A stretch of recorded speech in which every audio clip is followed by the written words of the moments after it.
아이고, 안녕하세요. 부동산의 모든 것, 네, 신성복 공인중개사입니다. 네, 네, 동영상 편집 기능이 전혀 없어가지고 조금 동영상이 상당히 안 좋습니다. 네, 아직 이해해 주시기 바라고요. 오늘은 분양권에 대해서 이야기를 드려보도록 하겠습니다. 분양권 상당히 좋습니다. 여러분들께서 좀 생각을 해보셔야 될 게 있는데요. 바로 분양권이 가장 돈을 많이 번다. 맞습니다. 그거는 당연한 것 같아요. 가장 많이 뭐 우리가 유동자금이라고 하잖아요. 유동자금들이 들어가는 것이 분양권 시장이 맞습니다. 그리고 이른바 그 대박 신화를 터뜨렸다는 것도 분양권 시장이 맞고요. 자, 그러면 대박 신화 우리가 뭘 볼 수 있을까요? 단순 계산을 한다고 한다면 대박 신화라고 하면은 그게 있겠네요. 음, 타워 팰리스도 대박 신화였습니다. 특히 타워 팰리스는 당시에는 그 시절이 안 좋았던 시절이었어요. 그러니까 IMF에서 막 벗어날라 말라 했던, 그리고 실물 경기를 좀 많이 살려야 했던 시절이었기 때문에 그 5년간 양도소득세 그 면제를 해주는 기간 동안 그 신규로 그 주택이 공급이 됐거든요. 그 주상복합 아파트의 시초. 바로 타워 팰리스는 양도소득세 면제에 호재까지 포함이 돼가지고 엄청나게 대박을 터뜨렸고요. 이명박 정부 때는 보금자리 주택을 볼 수 있겠네요. 그 중에서도 세곡지구 정도, 세곡지구 같은 경우에서는 평당 그때 900만 원 돈이었나요?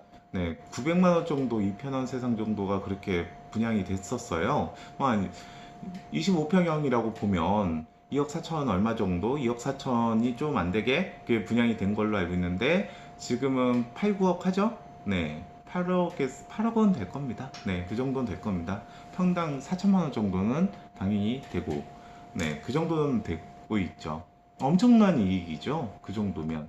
네, 어마어마하죠. 그런 것들은 처음 시작을 했을 때부터 동탄도 마찬가지예요. 지금 동탄이 10년 공공 임대가 끝났을 때 많은 사람들이 왜 주변 시세에 지금 10% 저렴하게 지금 분양 전환을 하고 있거든요. 기존에 세입자로 살고 있는 분들한테 못 사는 거예요. 왜? 가격이 너무 많이 올라가가지고. 네. 판교죠. 네, 동탄이 아니라 판교. 죄송합니다. 여하튼. 네, 그런 식으로 제가 볼 때는 이렇게 분양권이라는 거, 그리고 아파트가 그 부동산 투자의 모든 것이라고 보셔도 무방하세요. 근데 여기서 스킬이 있는 사람들, 뭐 이렇게 기술이 있는 사람들이 자신만의 기술로 접근하는 시장들도 있긴 하죠. 뭐 토지가 솔직히 그 부동산의 꽃은 토지이긴 합니다. 예를 들어 보면 평당 뭐 10만 원 정도가 올랐다. 근데 뭐 거기서 한 10만 평 가지고 있다. 어마어마하게 가격이 오르는 거예요. 네, 그 전에는 가격이 저렴했지만, 그러니까 전혀 문제가 없었던, 예를 들면 토지 같은 경우에서는 가격이 오르는 거는 거짓 한 가지거든요. 예를 들면 지금 같은 경우에서는 태양광 호재가 있겠지만, 여기가 개발 행위가 갑자기 됐다. 개발 행위가 되는 경우, 지금 같은 경우에서는 호재가 되는 것들이 2020년, 2020년이 되면 장기 미집행되는 그 기반 시설들 있잖아요. 그 장기 미집행되는 그 기반 시설들, 예를 들어 보면 공원들이나 그런 것들을 우선은 기반 시설을 여기다 만들겠다. 네, 그러고 했는데 그것이 돈이 없어서 진행이 안 되는 거예요. 근데 그게 그 소유권 제한들이 상당히 많으니까 나중에 이게 너무 소유권 제한이 많다라고 하니까 그러면은 이렇게 헌법 소원이 들어갔었죠. 네, 헌법 소원이 들어갔습니다. 이게 그러니까 원래는 이게 너무 두서없이 얘기하지만 쉽게 얘기 드리면, 그래서 헌법 재판소에서 문제가 있다. 라고 해서 만들어진 게 굿도 게임 이용에 관한 법률이고, 그때 그 법률에 2020년 7월 달까지 장기 미집행 시설, 네, 그 계획 시설, 그게 그들은 실효가 된다. 그러니까 거기선 개발 행위가 가능합니다. 네, 그런 것들은 가격들이 많이 오르겠죠. 그래서 뭐 관악산 같은 곳이 가격이 많이 오르고 있습니다, 지금. 네. 물론 산 같은 거는 개발 제한 구역이나 혹은 뭐 도시자연 구역, 뭐 서울 지역 같은 경우에는 비오톱 같은 것들, 그런 것들이 개발을 또 제한하는 것들이 많이 있어요. 네, 그런 것들을 살펴봐야 되긴 하지만, 네, 특히 뭐 다른 지역 같은 경우에서도 뭐 도로 접촉되는 것들 많잖아요. 근데 그런 것들이 실효가 되는 게 많이 있어요. 음, 그렇기 때문에 그런 것들은 가격이 오를 겁니다. 네. 특히 도로가 저촉이 된다. 예를 들면 내가 무슨 집이 있다. 근데 도로가 뭐 3분의 1 정도 먹었어요. 그러면은 그 집을 많은 사람들이 뭐 단독주택이나 그런 것들은 다른 사람들이 살 때는 그 집을 멸시를 시키고 빌라나 원룸을 짓거든요. 그런 수요가 많습니다. 근데 세대수가 안 나오는 거예요. 왜요? 그 도로가 접촉된 부분은 건축을 못 해요. 그러면은 후퇴를 해야 돼요. 내 땅이지만 건축을 못 해요. 그렇기 때문에 세대수가 안 나오니까 그 매매 자체가 안 되는 거예요. 계약 자체가 안 되는 거죠. 그리고 그렇기 때문에 그런 것들이 문제가 많았는데, 그런 것들이 조금은 이제 매매 가격이 제대로 잡고 그러면 가격이 오른다는 얘기입니다. 네, 특히 많이 오른다는 얘기입니다. 건축 자체가 안 됐던 것들이 건축이 되는 것. 특히 이번 정부에서 절대 농지를 좀 줄이고 있죠. 절대 농지라는 거는 전용 자체가 안 되는 건데, 지금 쌀들을 워낙 안 먹으니까 네, 절대 농지를 줄이고, 그러니까 거기에 개발 행위가 허가가 되는 겁니다. 제한적으로. 예를 들면 창고 같은 건 만들어질 수가 있거든요. 그런 것들은 가격이 두세 배씩 오릅니다. 네, 오른 지역들이 있어요. 뭐 김포 쪽이나 하남 쪽, 그런 쪽들 일부 지역 같은 경우에서는 가격이 많이 올랐어요. 특히 거기에서 플러스 요번에 지금 그 군부대 인근 있지 않습니까? 그 토지가 지금 대부분 그 저기 그린벨트, 그 군부대 관련해 가지고 그린벨트로 많이 묶였는데 그것도 해제가 됐죠. 네, 그게 쌍으로 크로스가 되니까 가격이 더 오르는 거예요. 요번에는 뭐 요번 정부에서는 그래서 뭐 태양광 호재까지 해가지고 전반적으로 토지들이 오르죠. 네, 그런 것들을 볼 수 있거나 그렇게 뭐 개발 행위를 할 수 있게 만들어 놓거나 그런 지식들이 없는 한은 아파트입니다. 네, 아파트죠. 그래서 정부가 아파트 가격을 잡는 거예요. 아주 단순합니다. 지금 재개발 재건축 그쪽이 일반 다세대나 아니면 토지 뭐 토지도 재개발 입주권 주니까 네, 그런 부분들 다 죽었잖아요. 개발이 안 되니까. 네, 그런 돈까지도 다 지금 아파트에 갖고, 지금 같은 경우에선 투기 조정 구역이나 그런 것들이 묶여 있잖아요. 그리고 뭐 공공택지 같은 경우에서는 완전 음, 완전 뭐라고 해야 되나요? 그 우리가 그 보금자리 주택처럼 8년 전매 제한을 주는 데도 있어요. 네, 그 부장가 상한제 걸린 상태에서 그럴 경우에서는 이게 되게 강화가 많이 된 거거든요. 지금 그 위례지구에서 가장 그 핫하다고 하는 거, 분양만 되면 가점이 되게 높겠죠. 네, 분양만 되면 뭐 3억에서 4억 정도는 바로 그냥 순수 이익으로 가져갈 수 있다는, 네, 그 포레자이, 네, 자이포레인가요? 네, 그것도, 네, 위례 자이포레, 네, 포레자이, 네, 그것도 지금 8년 제가 알기로는 전매 제한이 있는데, 근데 그것도 그 가장 핫한 지역으로 지금 보고 있잖아요. 제가 말하고 싶은 거는 이겁니다.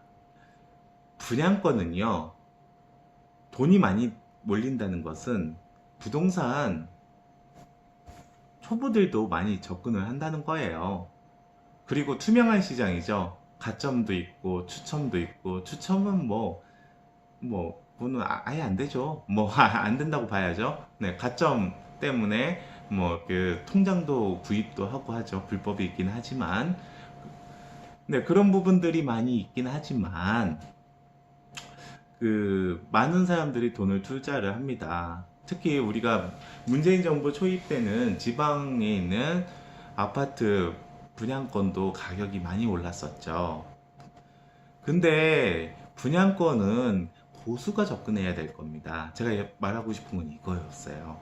아파트 분양권이나 일반 비주거용에 대한 분양권은 더 조심해야 되고요. 분양권의 가장 큰 장점은 뭐냐면 거래가 빠르다는 겁니다. 예전에 3년 전매 제한, 1년 전매 제한 그런 것들 많이 있어요. 뭐 주택법에 정해놓은 전매 제한들이나 아니면 가끔 법률로 정해져 놓은 전매 제한들이 있는데 그것들 다 거래됩니다. 네, 부동산 가면 거래됩니다. 그리고 뭐 이거는 다 불법이지만 뭐 불법을 이뤄주겠죠.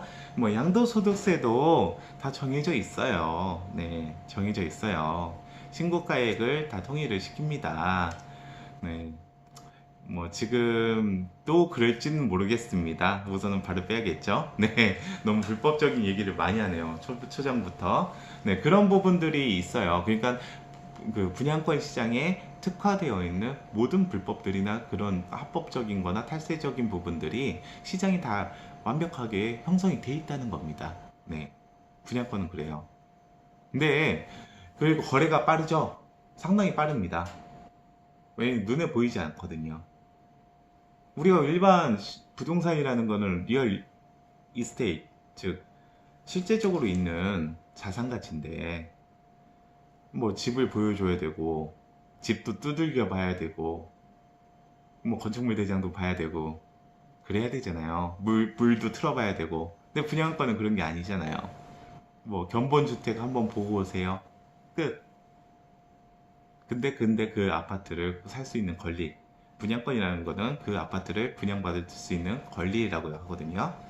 근데 그 권리를 사는 건데, 그러니까 거래세도 빠르고, 그리고 우리가 이 물건을 보느냐 마느냐 상관없이 빨리 결정이 되고 투자 수요가 많습니다. 나중에야 실수요가 붙는 거고, 초기에는 투자 수요가 많고 극초기에는 부동산 업자들끼리 왔다 갔다 하겠죠. 네, 그런 시장들이 좀 있긴 해요. 네. 근데 결론은 아파트를 구입을 한 겁니다. 계약금을 놓고요. 2년 후에. 그리고 정부는 항상 아파트 분양권을 모니터링 합니다. 그리고 시그널을 언제든지 던질 준비가 되어 있죠. 시그널 뿐만 아니라 법률 정비도 언제든지 합니다. 분위기라고 하거든요. 이 분위기는 되게 오르락 내리락이 부동산이라는 거의 특징, 부동산 학개론을 보면 경직성을 이렇게 띄거든요. 오르거나 내리거나. 근데 아파트, 그리고 또 분양권은 오르고 내리고가 워낙 심합니다. 주식같이 심해요. 근데 이 아파트라는 것은, 이게 분양권이라는 거는 2년 후에 아니면은 대단지면 3년 후에 만들어지는 겁니다. 잔금을 그때 치르죠? 이런 미스매칭이 있는 겁니다. 즉, 3년 후에 잔금 치를 것을, 그리고 4억에서 5억 되는 것을 뭐 중도금 무이자로 받는다, 뭐 계약금 10%만 내니까 4천만 원, 5천만 원 투자로 착각을 하고 접근하는 사람들이 많다 이거죠. 결론은 4억에서 5억짜리를 구입을 하는 거죠. 빠져나오기가 힘들다 이거죠. 시그널을 한번 정부에서 던지면 꼬꾸라지는 게 아파트입니다. 분양권입니다. 제가 한 사례를 말씀을 드려보도록 하겠습니다. 부동산 하시는 분이었습니다. 그 부동산 잘 하시는 분이었어요. 송도에 갔습니다. 근데 그때 송도는 그 수도권 지역이잖아요. 그나마. 그리고 인천 지역에서도 좀 핫한 지역이었습니다. 근데 그 송도 지역 같은 경우에는 당시에는 그때 박근혜 정부는 아니었고 아마 이명박 정부 초기였을 거예요. 말기였을 거예요. 말기였는데 이명박 정부 말기 때 그 5년간 양도소득세 또 면제 카드를 꺼냈거든요. 왜냐면 우리가 서브프라임 모기지 사태를 해가지고 실물 경기가 너무 안 좋았고, 그래서 아파트 가격을 진작을 시키기 위해서 1년 동안 한시적으로 이런 5년 동안 면제를 시키거나 이런 특혜 같은 경우에서는 일몰 기간을 주거든요. 그때 1년 한시적으로 줬습니다. 네. 그래서 수도권은 50% 면제, 그리고 지방은 100% 면제였습니다. 양도 차익에 대해서요. 5년 동안. 만약에 10억이 올랐어요. 그러진 않겠지만. 근데 6년 동안 10억이 올랐어요. 그러면은 어떻게 될까요? 어떻게 될까요? 그러면은 6년이잖아요. 그러면은 10억을 6으로 나눈 다음에 5년치를 뺍니다. 그리고 나머지 1년치에 대해서 양도 차익에 대해서 과세를 하는 겁니다. 그렇게 따지는 거예요. 그러니까 5년간 면제를 줍니다. 근데 많은 사람들이 이거를 정부에서 그렇게 던져 놓으면, 아니 소득세라는 게 가격이 올라야 내는 거 아니냐. 근데 5년간 면제를 줘? 가격이 지금 떨어지고 있는데? 부동산이 떨어지고 있는데? 정부 미친 거 아니야? 라고 생각하시는 분 많습니다. 하지만 5년간 면제 이 약효는요, 특효약입니다. 아주 만능 통치약 중에 하나입니다. 그래서 박근혜 정부 때도 썼고 이명박 정부 때도 당연히 썼고, 그리고 심지어 노무현 정권 때는 안 썼죠. 그때는 아파트가가 많이 올랐으니까. 거기 정부 때도 썼어요. 김대중 정부 때도 썼습니다. IMF 때. 네.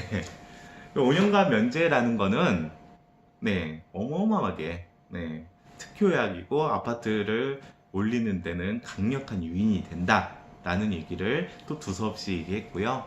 여하튼 1년 동안 면제를 해준다고 하는 게 있었고, 근데 신규 조성 택지에서는 또 100%가 됐습니다. 원래는 수도권은 50%였지만 신규로 조성된 택지는 100%였고, 그것은 그냥 송도 때문에 그랬습니다.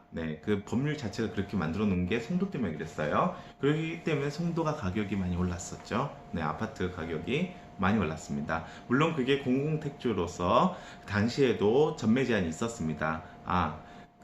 공공택지로서 분양가 상한제였거든요. 분양가 상한제가 있어가지고 당시에는 평형별로 전매 제한이 있었는데 다 거래했어요. 불법적으로 거래했어요. 제가 초기에 말씀드렸죠. 분양권이 전매 제한이 있어도 불법적으로 거래합니다.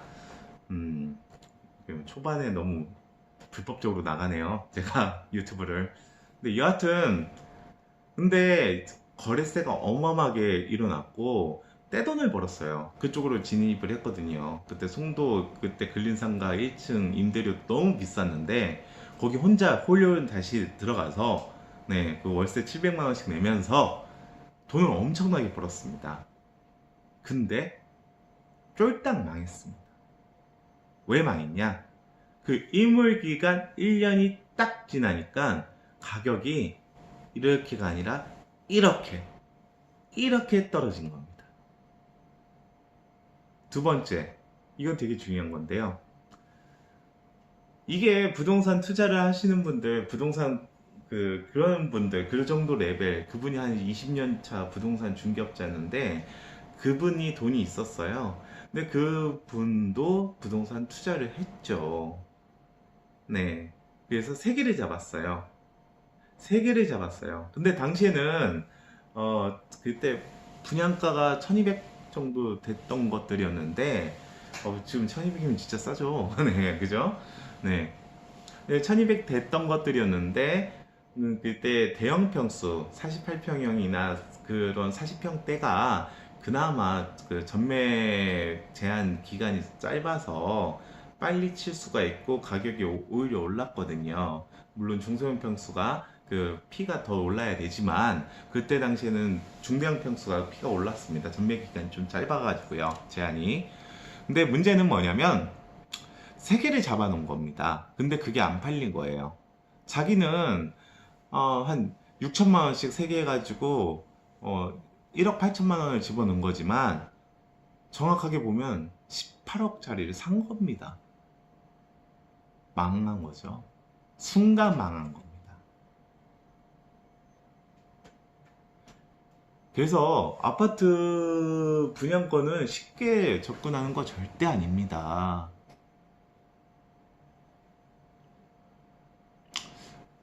지금 무슨 지역 있죠? 그 용인에 있는 무슨 시티, 네, 지금 한숨만 나온다는 시티가 있어요. 거기 지금 마피 엄청나게 지금 떨어지고 있습니다. 그나마 지금 마피라고 하면 마이너스 피 얘기하는 겁니다. 프리미엄. 마이너스 프리미엄에서 조금은 좀 약간은 좀 오르고 있는 약간 네, 그 상태이긴 하지만 그래도 마이너스 피가 지금 아직도 큰 상태인데 그런 것도 기반 시설 안 보고 분양권 시장이 너무 좋다.